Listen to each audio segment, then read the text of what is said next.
Thank you very much, Honorable President. We now move on to the last follow-up, which will be asked by EFF, Honorable Chiram Pungose.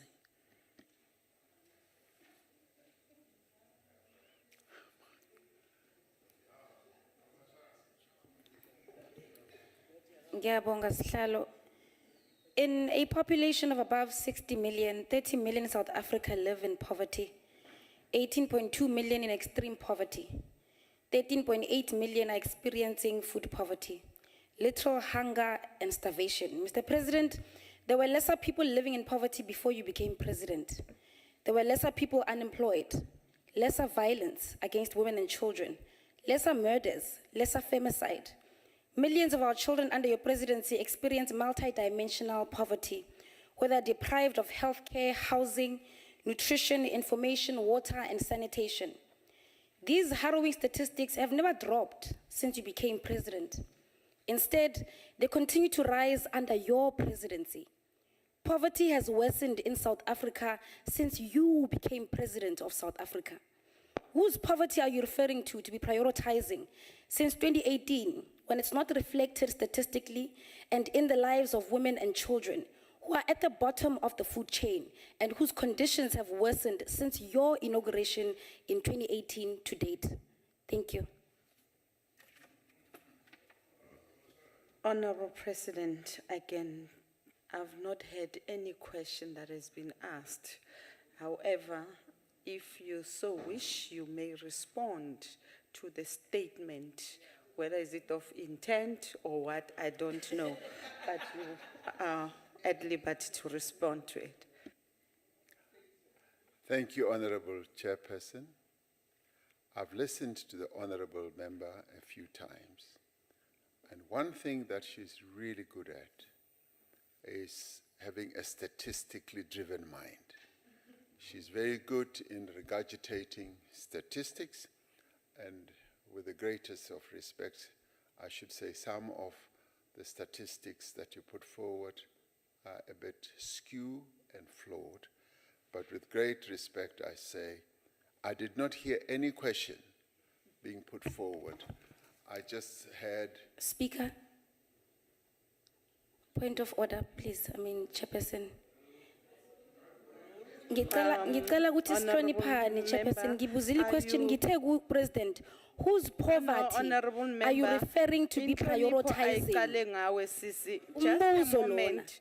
I have not given you a platform. You are already speaking, Honorable Member. You have risen on the point of order.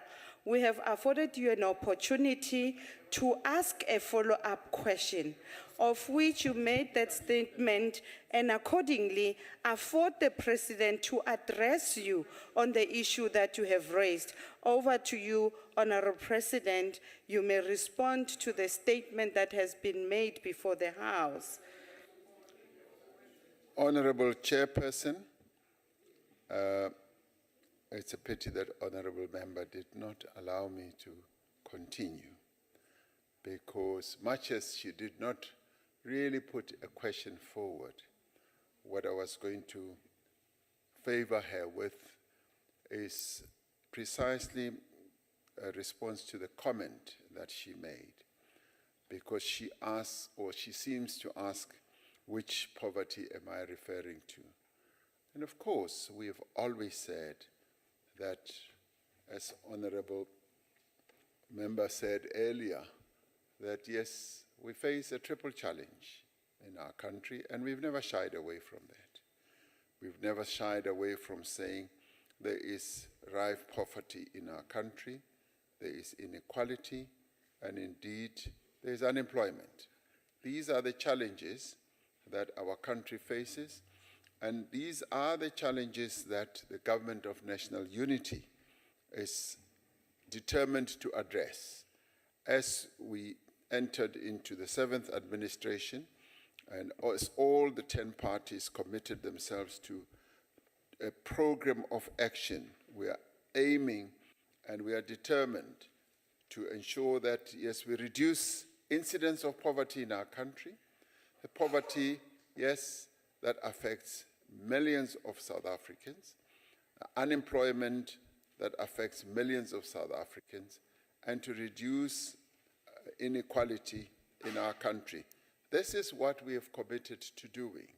And so if you care to know and to listen, the Government of National Unity is committed to doing precisely that. And the vigor and the commitment that we are underpinning our work with is such that as we grow our economy, as we embark on more and more developmental initiatives, we will be able to reduce unemployment and create more jobs. And through that, we are certain, I'm certain, that we'll be able to reduce poverty as well, and in the end, address the challenge of inequality. Thank you, Honorable Chairperson. Thank you, Honorable President. Honorable President, we now come to question number 4, which is asked by Honorable Makesini from EFF. Over to you, President.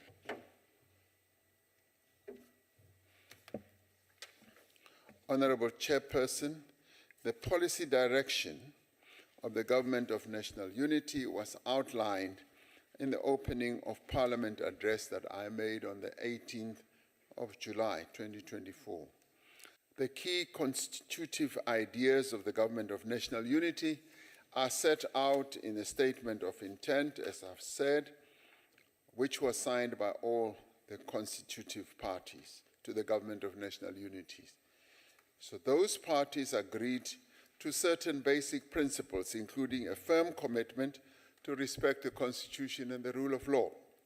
The principles included a commitment to promote accountability, transparency, integrity, and good governance.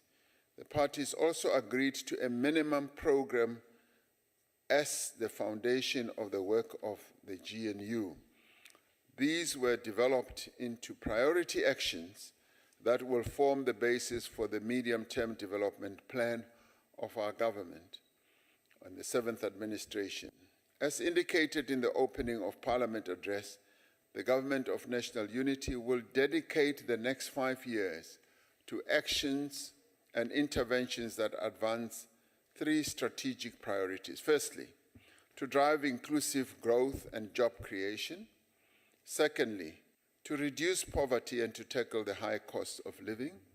And thirdly, to build a capable, ethical, and developmental